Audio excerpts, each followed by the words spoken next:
Okay, we're back at the 100-gallon Reef tank, and you'll notice two things right off the bat. One, you can see the water surface because we've unplugged the tank so that we can work on the sump and such down here.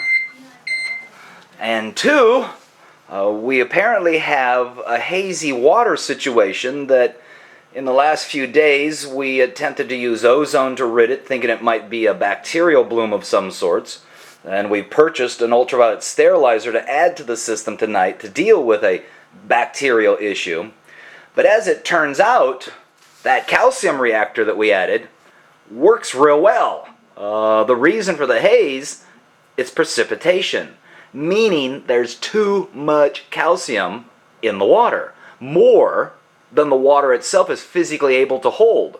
And so the balance of calcium, what they call falls out of solution or precipitates along the lines of rain. I mean, if the clouds get too heavy with moisture, the water falls out of the clouds, hence rain. In this case, it's raining little pieces of calcium that are causing the water to look hazy or foggy. Supposedly there was a chemist of sorts that came over today and tested the calcium level, and it was 650 parts per million. Normal seawater is 400 to 450. So we're way above where we want to be, and hence the reason for the precipitation. Everything is falling out of solution. So what we're going to end up doing, and again, there's our calcium reactor that we installed the other day.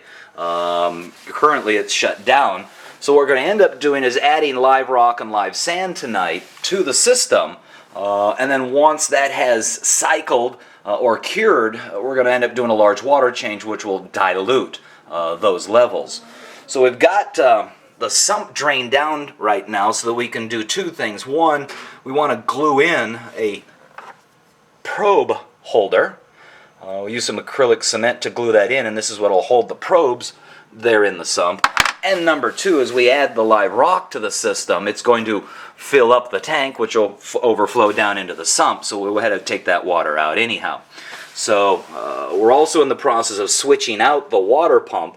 It's the same brand pump, and it's the same size pump, this being the Japanese version, the other one, its predecessor, being the American version, and there's a expectation on someone's part that it'll be quieter.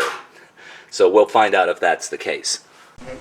Along with the use of some acrylic cement and masking tape, we're going to go ahead and cement in that probe holder so that we can mount the sensing probes for the customer's aquarium computer. Okay, so we've got everything re-secured, moved around. The protein skimmer now has its own nifty little stand that'll elevate it just to the right point that it's not too tall and yet allows this exhaust to not be restricted.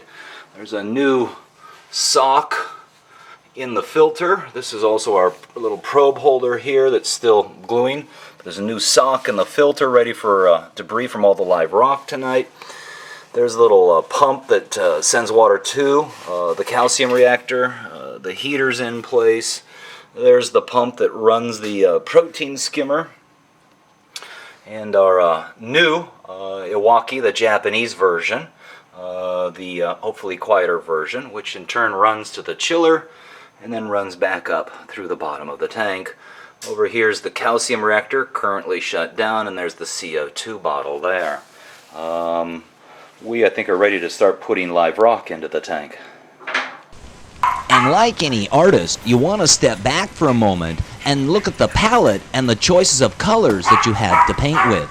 In my particular situation, it's a variety of live rock in different shapes, different sizes. I want to spread it out and see what I have available to work with so that I can get a mental picture as to what I can paint. Now, the first thing we need to do is take some water out of the tank, because the live rock is going to displace water and it would potentially overflow the system. So let's go ahead and siphon out about 5 gallons of water. And I do have to share with you the lazy man's way of moving the blanket over. Check out this silly move.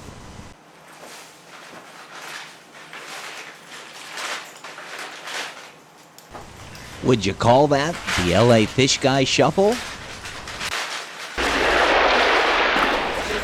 Additionally, we're going to hang on to that bucket of water we've drawn from the tank because we can use it to rinse off the pieces of live rock before they go into the tank. No need to introduce debris if it's not necessary.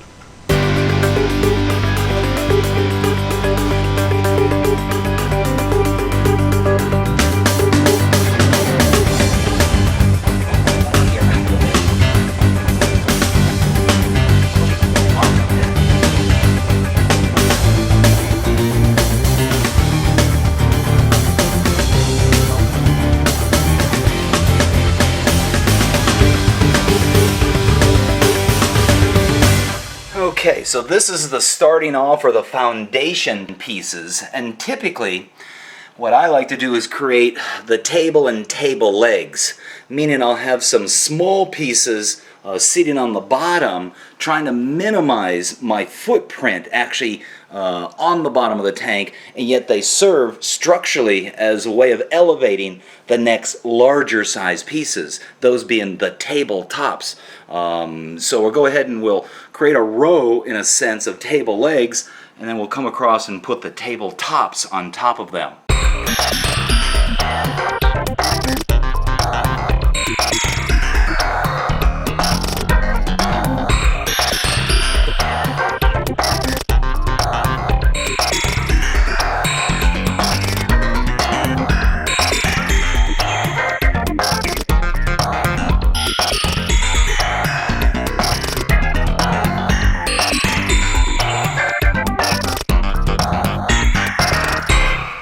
Now, the idea with the table legs, as far as sitting on the bottom of the tank, is it gives us a much more solid foundation to build the reef structure upon.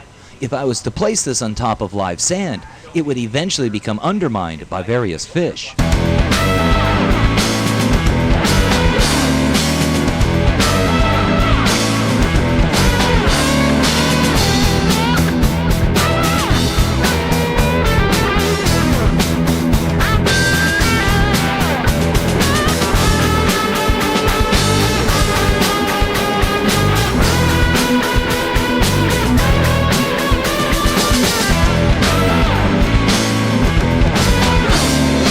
Okay, so you can see here I've got the table legs, the smaller pieces on the bottom that'll serve again as the table legs, and then the table top is placed on top of them.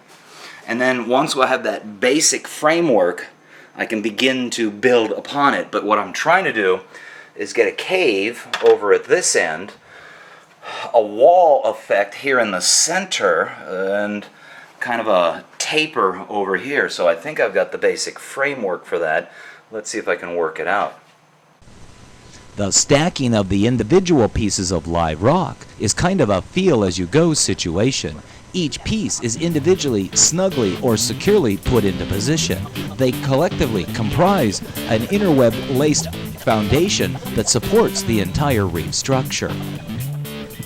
Come on back for part 3 as we add the balance of the live rock and then introduce the live sand into this 100-gallon coral reef tank.